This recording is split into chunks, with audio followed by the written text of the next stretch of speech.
ఇది కాకుటూరులో ప్రసిద్ధ శివాలయం. సర్వేపల్లి నియోజకవర్గంలో నేషనల్ హైవేని ఆనుకుని ఉన్నటువంటి ప్రసిద్ధ శివాలయం. దానికి సంబంధించి దాతలు 1980 జనవరి నెల 4వ తేదీన 23/1980 డాక్యుమెంట్ నెంబర్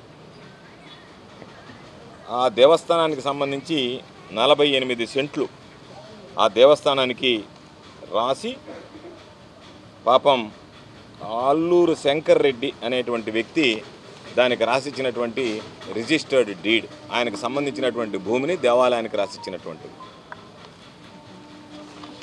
రెవెన్యూ రికార్డులో కూడా 63-A1కి సంబంధించినటువంటి 48 సెంట్ల భూమి ఏదైతే ఉందో, ఈ 48 సెంట్ల భూమి శివాలయానికి చెందినటువంటి భూమి, దేవాలయ ఆధీనంలో ఉంది అని చెప్పి రెవెన్యూ రికార్డులో ఉండేటువంటి పరిస్థితి. దానికి సంబంధించినటువంటి ఆ భూమిలో సోమిరెడ్డి ₹1 కోటి డబ్బులు తీసుకుని దానిని రియల్ ఎస్టేట్కి సంబంధించినటువంటి వ్యక్తులకి అమ్మివేయడం జరిగింది. ఆ 48 సెంట్లలో వాళ్ళు వేసినటువంటి రోడ్డు మొత్తం, ఈ ఫోటోలన్నీ ఏ విధంగా వాళ్ళు రోడ్లు వేసుకున్నారో ఆ 48 సెంట్లకు సంబంధించినటువంటిది స్పష్టంగా అర్థమవుతుంది. దాన్ని ఆర్డీఓ గారికి, కలెక్టర్ గారికి ఇది దేవాదాయానికి సంబంధించినటువంటి భూమి అని చెప్తే, ప్రభుత్వ భూమి అని చెప్తే, ఎంఆర్ఓ చేత ఒక స్టేట్మెంట్ ఇప్పించాడు చంద్రమోహన్ రెడ్డి. ఏమనంటే అది ఆయనే ఫార్వర్డ్ చేశాడు, ఇది దేవాదాయ భూమి కాదు, ఇది ప్రభుత్వ భూమి కాదు, పట్టా భూమి అని చెప్పి. తహసీల్దార్ అంటాడు దేవుడు పట్టాదారు కాబట్టి అది పట్టా భూమి కింద లెక్క, దేవుడికి సంబంధించి అంటే ప్రభుత్వ భూములు అయితేనే మేము చూస్తాం, దేవాదాయ భూములు మేము పట్టించుకోమన్నట్టుగా వెంకటాచలం మండల తహసీల్దార్ చెప్పడం జరిగింది. అయితే దానికి సంబంధించినటువంటి స్కెచ్ ఇవ్వమంటే ఎంత దారుణంగా ఉన్నాయంటే ఈ జిల్లాలో రెవెన్యూ పరిస్థితులు. 48 సెంట్లకు లెక్కిచ్చాడు. మళ్ళీ బాగుండదు అనుకున్నాడేమో, ఒక 15 సెంట్లు మాత్రం దేవాదాయ భూమిలో ఉన్నట్టుగా చూపించి 33 సెంట్లు పక్క ల్యాండ్లో చూపించాడు. అంటే కరెక్ట్గా చూడండి, 48 సెంట్లు, 48 సెంట్లో దేవాదాయ భూమి 15 సెంట్లు చూపించాడు.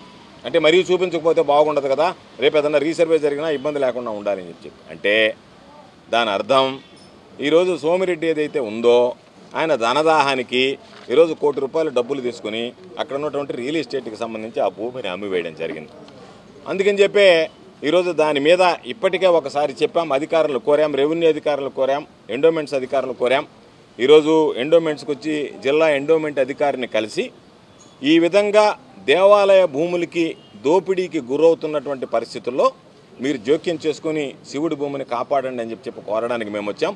దానికి సంబంధించి భక్తులు భజన కూడా చేశారు. పాపం శివుడిని, అయ్యా నీకే శటకోపం పెడుతుంటే నీ భూములు నువ్వే కాపాడుకోలేకపోతే ఎవరు కాపాడతారు ఇంక ఈ ప్రభుత్వంలోనూ అని చెప్పి నేను. కూటమి పాలనలో, కూటమి ప్రభుత్వంలో దేవుడి భూములకే ఇసురు పెట్టేటువంటి పరిస్థితి ఏర్పడితే ఈరోజు దాన్ని ఎవరు కాపాడాలా, ఎవరు మమ్మల్ని నువ్వు కాపాడుతావు అనుకుంటే నీ భూములను నువ్వు కాపాడుకోలేకపోయినటువంటి దుస్థితి ఏర్పడింది కూటమి పాలనలో అని చెప్పి ఆవేదనతో ఈరోజు పాపం వాళ్ళ భజన చేసి వాళ్ళ ఘోష కూడా భగవంతుడికి తాకే విధంగా వినిపించడం జరిగింది.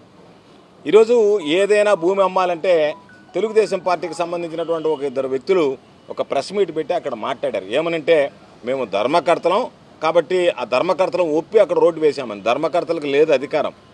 ఏదైనా హైకోర్టు అనేక కీలకమైనటువంటి కేసుల్లో మీరు ఏదైనా సరే సెంటు భూమి అమ్మాలన్నా దేవుడికి సంబంధించినటువంటి దేవాదాయ భూములు కోర్టు అనుమతి తప్పనిసరి. అధికారులు ఒకవేళ అవసరం అనుకుంటే దేనివల్ల మీరు అమ్మాలనుకుంటున్నారో కోర్టుకు చెప్తే, కోర్టుకు నివేదిస్తే, కోర్టు దానితో సంతృప్తి చెందితే దానికి అనుమతిస్తే మీరు దానికి అది కూడా ఆక్షన్ పెట్టి అమ్మాలి తప్ప మీ ఇష్ట ప్రకారం మీరు రియల్ ఎస్టేట్ వాళ్ళకి అమ్మడానికి లేదు అని చెప్పి ఈరోజు కోర్టు పర్మిషన్స్ ఉన్నాయి. దీంట్లో ఇంకొక గమ్మత్తు ఏంటంటే నేను ఏదైతే సిమెంట్ రోడ్డు చూపించానో ఆ సిమెంట్ రోడ్డు ఏమో రియల్ ఎస్టేట్కి సంబంధించినటువంటి వ్యాపారం వేసుకున్నాడు, కానీ గ్రామ పంచాయతీ రికార్డులో గ్రామ పంచాయతీ వేసినట్టుగా చూపించారు. మళ్ళీ దాంట్లో ఒక చిలకొట్టడ వ్యవహారం కమిషన్, మళ్ళీ స్థలం అమ్ముకోవడం, ఆ స్థలంలో వేసినటువంటి రోడ్డు కూడా ఆ రియల్ ఎస్టేట్ వ్యాపార చేత చేయించి దానిలో కాసులు కక్కుర్తిపడ్డం. అంటే ఎన్ని విధాల దేవుడికి సంబంధించినటువంటిది ఇది దోచుకోవాలనేటువంటి దాన్ని ఈరోజు అన్ని రకాల ప్రయత్నం చేస్తున్నారు. ఈరోజు ఎవరో చెప్పారు పాపం, చంద్రమోహన్ రెడ్డి మానేగుంటపాడులో ఏదో హోమం ప్రారంభించాడు ఈరోజు కొడవలూరు మండలంలో. అంటే అయ్యా నేను దేవుడినే మింగాను, దేవాలయం వరకే చూశాను, శివాలయం వరకే, లింగాన్ని కూడా మింగాలంటే నాకు హోమం కూడా ఆ శక్తిని కూడా ప్రసాదించమని చెప్పేమో హోమం దగ్గరికి పోయడమో తెలియదు. ఈరోజు ఒక పవిత్రమైనటువంటి స్థలంలో దానికి సంబంధించినటువంటి భూమిని మీరు కాజేస్తే ఇప్పటికే సర్వేపల్లి నియోజకవర్గానికి సంబంధించి అన్ని ప్రకృతి సంపద మొత్తం సహజ వనరులన్నీ దోచేశారు. ఇసుక లేదు, గ్రావెల్ లేదు, మట్టి లేదు, చివరికి థర్మల్ ప్లాంట్లో వచ్చేటువంటి బూడిద లేదు.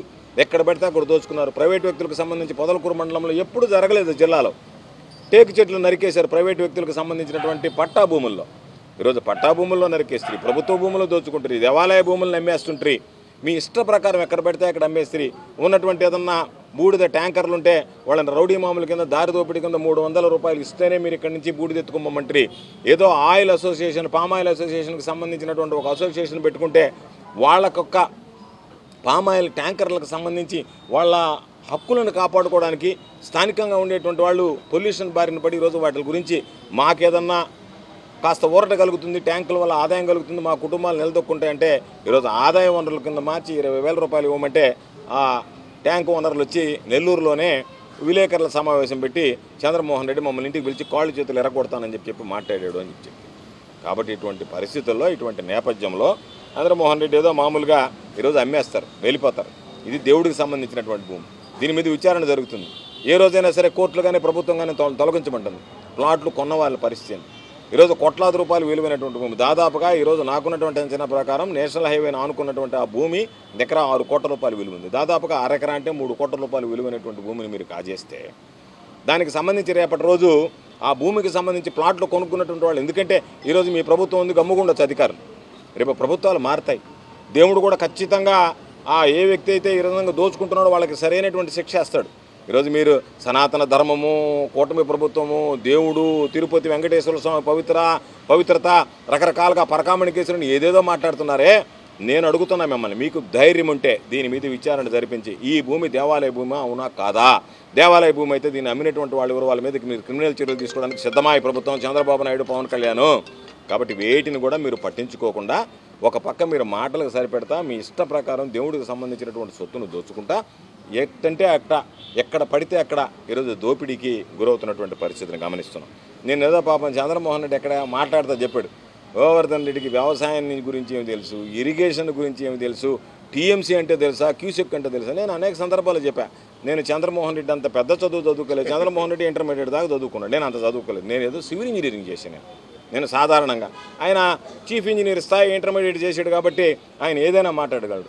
నేను చంద్రమోహన్కి ఒక సవాల్ విసురుతున్నా, ఓరి ఎర్రిపువా, ఒకవేళ నీకు నిజంగా కనుక ధైర్యం ఉంటే నువ్వు ఏ రోజు వచ్చినా సరే నీకు సివిల్ ఇంజనీరింగ్కి సంబంధించి హైడ్రాలిక్స్ అంటే ఏంది, ఫ్లూయిడ్ మెకానిక్స్ అంటే ఏంది, హైడ్రాలిక్ మెషిన్స్ అంటే ఏంది, వాటికి సంబంధించి నీకు ట్యూషన్ పెట్టి ఒకవేళ నువ్వు ముద్దోడుపోయినా నువ్వు నేర్చుకోపోయినా నువ్వు ఎరగదీసైనా నేర్పిస్తాను నీకు ఏ విధంగా హైడ్రాలిక్స్ కానీ ఫ్లూయిడ్ మెకానిక్స్ కానీ వాటికి సంబంధించి టీఎంసీ అంటే ఏంది, క్యూసెక్స్ అంటే ఏంది, గ్రావిటీ ఫ్లో అంటే ఏంది, ఏది కావాలో నేను నేర్పిస్తాను. ఏదో జక్కా వెంకయ్య గారు మహానుభావుడు, ఆయన దగ్గర పోయి 4 మొక్కలు నేర్చుకొని నువ్వేదో పెద్ద చీఫ్ ఇంజనీర్ లాగో ఇంజనీర్ చీఫ్ లాగో ఇరిగేషన్ సంబంధించి కాటన్ కన్నా నేనే విన్నా అన్నట్టుగా మాట్లాడడం కాదు. చేతులు బారలేసి నువ్వు అడిగిన దానికి అనేక సందర్భాలు చెప్పాను. ఎందుకంటే కుక్క ఇంటి ముందుకు వచ్చి కవ్వు అని అరుస్తుంది, దెబ్బ కొట్టమనుకో మరొక దెబ్బ మళ్ళీ వస్తుంది కాసేపు. అట్లా నువ్వు అరిచి వెళ్ళిపోవడం కాదు. నీకు ధైర్యం ఉంటే నా సవాల్ని స్వీకరించి నువ్వు రా, మన ఇద్దరం మాట్లాడదాం, ఇరిగేషన్ సబ్జెక్టు మాట్లాడదాం, మీడియాని పెట్టుకొని రైతుల మధ్యలో మాట్లాడదాం.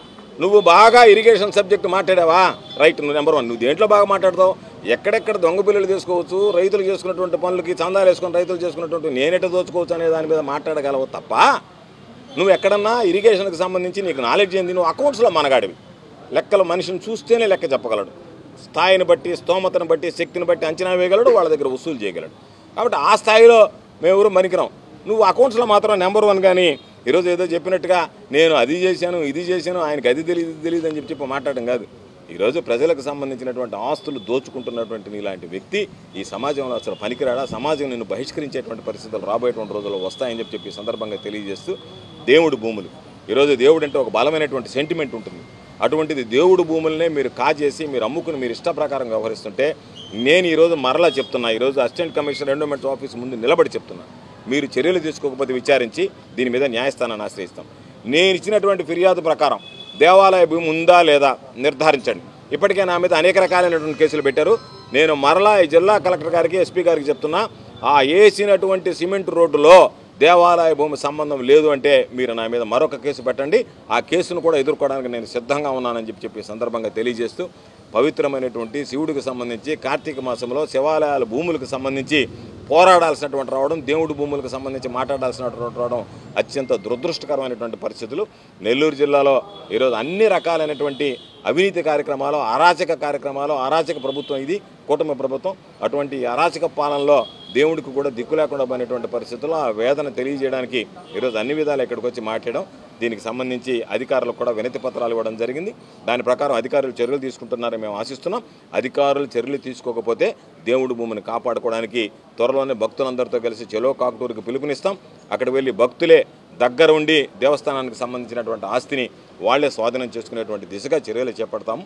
లేని పరిస్థితుల్లో దానితో పాటు ప్రత్యామ్నాయంగా కోర్టును ఆశ్రయించినా సరే దేవాలయాలు, కాకుటూరు దేవాలయాలకు సోమిరెడ్డి అమ్మేసినటువంటి భూములు ఏదైతే ఉన్నాయో ఆ భూములను కాపాడుకోవడానికి వైఎస్ఆర్ కాంగ్రెస్ పార్టీ పోరాటం చేస్తుందని చెప్పి ఈ సందర్భంగా తెలియజేస్తుంది.